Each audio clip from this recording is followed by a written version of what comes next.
Madam, carry.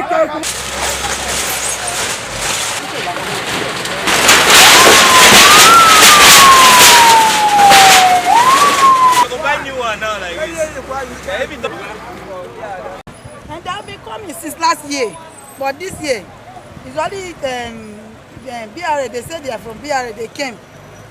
We should pay money. I wasn't around. I went to the hospital, so I called my boy. He was around. That they should give them. I even had the guy's name there. They should give them 3,000. That I'm not feeling fine. Then they collect and left. But nobody give him notice. That's not in one board.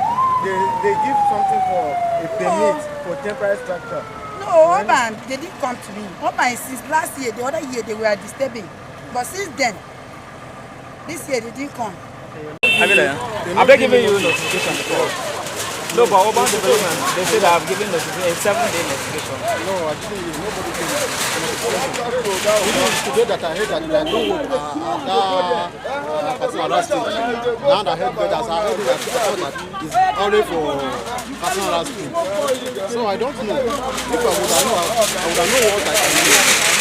For how long have you been here? It's about 3 years. Out of these exercises, you see all those shanties, they're really defacing the environment. And our governor, His Excellency Reverend Dr. Emalia, decided he wanted this town to turn into a beautiful city. And to achieve that, it's necessary that we remove all those shanties that you see along the streets in town.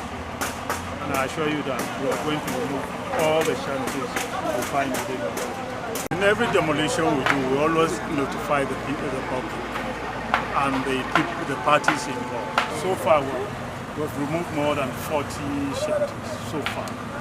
We're not going to stop it until we see to it that there's no shanty around, no soft landing for anybody. The environment must not be defaced.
Madam, carry.